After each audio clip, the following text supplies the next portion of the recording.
तो एक अच्छी हॉरर कहानी होती क्या है? क्या वो सिर्फ जंप स्केयर से डराती है? नहीं, बिल्कुल नहीं। एक बेहतरीन हॉरर कहानी तो डर को मतलब उस एहसास को बड़ी ही चालाकी से बुनती है।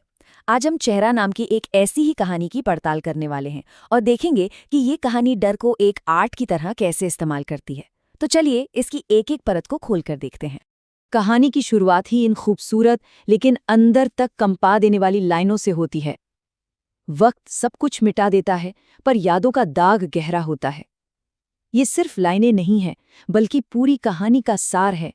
ये हमें तैयार कर रही हैं उस खौफ के लिए जहां यादें ही सबसे बड़ा दुश्मन बन जाती हैं। चलिए अब कहानी के अंदर चलते हैं। हमारी मेन कैरेक्टर है रिया, जो एक बहुत टैलेंटेड फोटोग्राफर है। वो पहुंचती है एक फार्म हाउस पर, जो एकदम सपनों जैसा लगता है। पहली नजर में तो सब परफेक्ट है, शांत, सुंदर और दुनिया से कटा हुआ। लेकिन यहीं तो एक अच्छी हॉरर कहानी का खेल शुरू होता है। सुरक्षा का एक ऐसा माहौल बनाना जो बस टूटने ही वाला हो। यहाँ सबसे मजेदार बात है ये कंट्रास्ट। एक तरफ देखिए, हरी भरी वादियां हैं, एक खूबसूरत फार्म हाउस है जो सुकून का एहसास दे रहा है। और दूसरी ही तरफ अचानक आसमान काला पड़ जाता है, कैमरा काम करना बंद कर देता है और एक भयानक तूफान आने लगता है।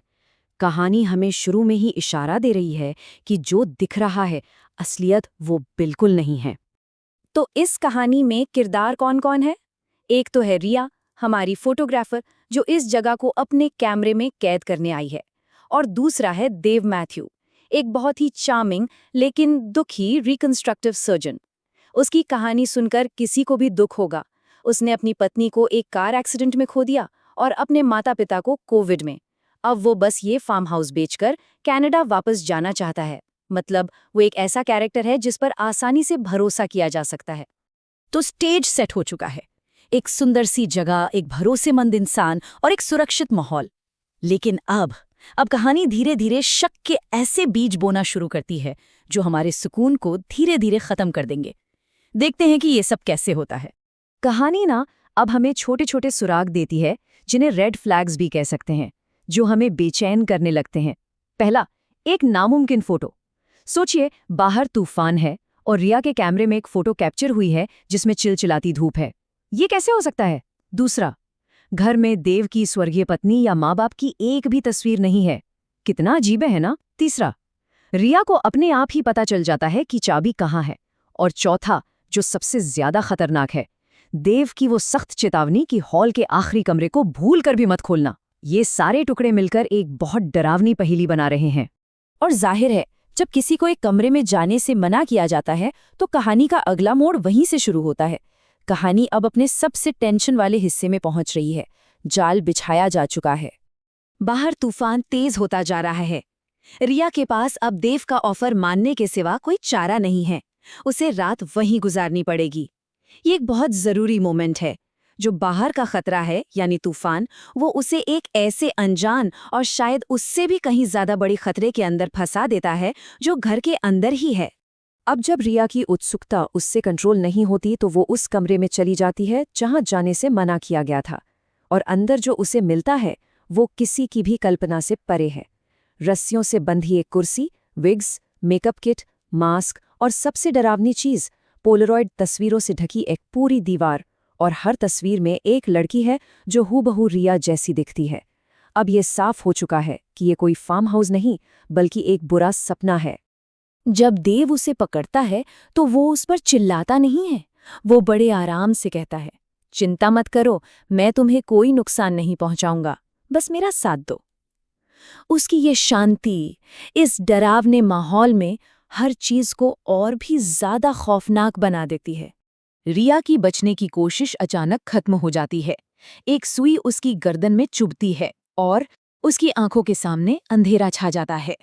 और अब हम पहुंचते हैं कहानी के उस हिस्से पर जो सबसे ज्यादा चौंकाने वाला है, रिया के 1 महीने लंबे दुस्वप्न की वो भयंकर सच्चाई। तो सवाल ये है कि देव ये सब कर क्यों रहा है? उसका मकसद किसी आम जुर्म से कहीं ज्यादा डरावना है, पुनर्जन्म। वो एक रिकंस्ट्रक्टिव सर्जन है और अपनी मरी हुई पत्नी मीरा को फिर से बनाने के जुनून में है। उसे यकीन है कि वो साइंस और शायद कुछ और ताकतों का इस्तेमाल करके उसे वापस ला सकता है। और फिर देव सच्चाई की पहली परत खोलता है। वो रिया को बताता है, तुम यहाँ 1 महीने से आ रही हो रिया, एक लूप में 30 दिन। ये जो एक छोटा सा नंबर स्क्रीन पर दिख रहा है, ये इस बुरे सपने की असली गहराई को दिखाता है। जरा सोच कर देखिए, 30 बार एक ही खौफ को जीना और फिर उसे पूरी तरह से भूल जाना, सिर्फ उसे दोबारा महसूस करने के लिए। और फिर आता है वो खुलासा जो सब कुछ बदल देता है।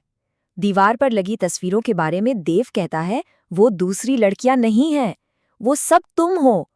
हर एक तस्वीर रिया के अपने ही पिछले दौरों का रिकॉर्ड है, जिसे वो भूल चुकी है। तो आज ऐसा क्या अलग हुआ? क्यों इस बार रिया को सब कुछ याद आ गया? एक बहुत ही मामूली बल्कि मजाकिया सी लगने वाली गलती। देव उसके पानी में पूजा की दिव्य राख मिलाना भूल गया था, वही चीज जो उसकी याददाश्त मिटा देती थी। बस एक छोटी सी भूल ने उसकी पूरी शैतानी योजना का पर्दाफाश कर दिया। लेकिन कहानी यहाँ खत्म नहीं होती। इसका अंत एक ऐसे मोड़ पर होता है जो रूह कंपा देता है और सोचने पर मजबूर कर देता है। देव अपना स्कैल्पेल यानी वो तेज धार वाली छुरी उठाता है, इस डरावने चक्र को एक बार फिर से शुरू करने के लिए।